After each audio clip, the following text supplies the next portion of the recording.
Bismillahirrahmanirrahim. Assalamualaikum warahmatullahi wabarakatuh.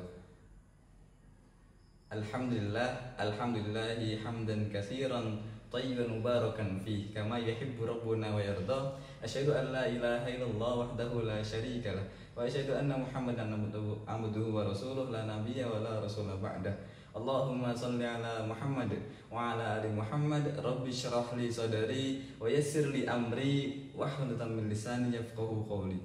Qala Allah Ta'ala fil Qur'anil Karim, a'udzu billahi minasyaitonir rajim. Iqra bismi rabbikal ladzi khalaq, khalaqal insana min 'alaq. Iqra wa rabbukal akram, alladzi 'allama bil qalam, 'allamal insana ma lam ya'lam. Al-ayah, sadaqallahul azim. Teman-teman yang saya cintakan Allah Subhanahu wa taala, marilah kita senantiasa panjatkan puja dan bersyukur kita kehadirat Allah Subhanahu wa taala dengan segala karunia-Nya, limpahan rahmat-Nya, sehingga kita dapat masih bisa menghirup udara segar pada siang kali ini. Kemudian salawat dan salam tak lupa kita haturkan kepada Nabi kita Muhammad sallallahu alaihi wasallam, kepada para keluarganya, pada para sahabat, tabi'in, tabi'ut tabi'in, ulama salafus saleh, dan kita semua yang semoga masih berada di jalannya dan mendapatkan syafaatnya di yaumul qiyamah kelak. Amin ya rabbal alamin. Perkenalkan, nama saya Muhammad Sabiqun Al-Khair dari Prodi Arsitektur Fakultas Teknik Sipil dan Perencanaan, nomor dengan NIM 201205160. Dunia pendidikan sekarang itu mengkotak-kotakkan ilmu. Seperti misalnya kita pada saat SMA itu ada jurusan IPA, ada jurusan IPS. Kemudian ketika kita di sekolah lain, misalnya di MA, itu ada agama, terus kemudian IPA, IPS, bahkan ada jurusan bahasa.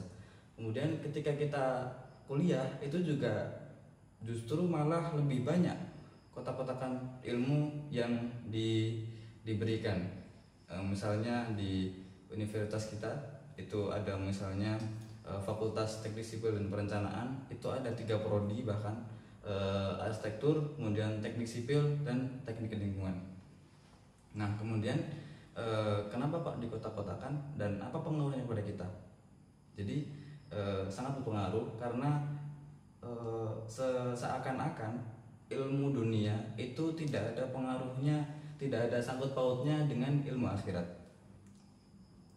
Coba kita flashback ke belakang bahwa ilmuwan-ilmuwan zaman dulu, ilmuwan-ilmuwan muslim, itu mereka sangat erat kaitannya dengan ilmu agama dan juga ilmu akhirat. Misalnya Ibnu Sina, kita tahu bahwa beliau seorang ahli fikih. Beliau juga sudah menghafal Al-Quran, sudah hafiz itu sejak kecil, dan bahkan beliau itu adalah seorang penemu. Dan kita tahu dunia kedokteran sekarang merujuk pada ilmu yang beliau berikan, Ibnu Sina, atau dikenal dengan Avicenna. Kemudian juga Al-Khwarizmi, juga sama, beliau adalah ahli fikih, tapi juga beliau menguasai di bidang matematika, bidang astronomi bahkan, dan beliau juga menemukan angka 0. Beliau juga menjabarkan sebuah konsep, yakni dengan aljabar. Nah, kemudian apa kaitannya dengan Islam? Coba kita renungkan. Misalnya saya seperti prodi arsitektur, apakah hubungannya Islam dengan arsitektur?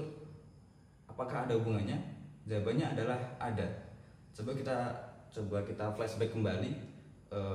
Nabi Adam alaihissalam itu membangun Ka'bah. Ka'bah adalah arsitektur pertama di muka bumi ini. Ka'bah didirikan oleh Nabi Adam alaihissalam, kemudian disempurnakan oleh Nabi Ibrahim alaihissalam, dan itu sangat erat, sangat banyak syarat akan makna. Misalnya geometrinya, kemudian juga peletakan bangunan Ka'bah, juga sisi-sisinya, bentuknya, bahkan ukurannya itu sangat erat kaitannya dengan Islam. Juga akan diikuti dengan bangunan atau arsitektur selanjutnya. Nah, di sini saya mengajak kepada teman-teman sekalian untuk belajar agama Islam, juga belajar agama, maksudnya belajar ilmu-ilmu dunia seperti arsitektur, dan kita juga kaitkan antara arsitektur dengan Islam karena sangat erat hubungannya. Misalnya kita coba melihat istananya Nabi Sulaiman alaihissalam, itu di bawahnya itu ada sungai. Jadi lantainya itu ada kaca, kemudian di bawahnya ada sungai. Apa maknanya?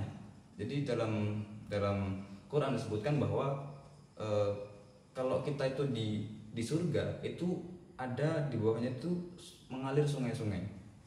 Nah, sebuah penelitian menyebutkan bahwa salah satu bentuk atau salah satu cara atau mungkin bahkan satu-satunya cara untuk menghilangkan stres yang paling ampuh adalah dengan melihat gemercik air, dan di situ telah dibangun atau telah dipakai pada zaman Nabi Sulaiman dan dijelaskan dalam Al-Quran. Jadi saya mengajak kepada teman-teman sekalian untuk belajar ilmu agama, belajar Al-Quran, kita meneliti Al-Quran dalam aspek arsitektur atau bahkan aspek-aspek yang lainnya. Dan seperti yang saya bacakan tadi di surat Al-Alaq 1-5, kita banyak membaca buku dan kita insya Allah akan menjadi ilmuwan muslim penerusnya Ibnu Sina, penerusnya Al-Khwarizmi, dan ilmuwan-ilmuwan yang lainnya. Mungkin itu saja yang dapat saya sampaikan. Apabila ada banyak salahnya mohon maaf. Akhirul kalam, syukran katsiran ala kulli ihtimamikum. Aku lakum assalamualaikum warahmatullahi wabarakatuh.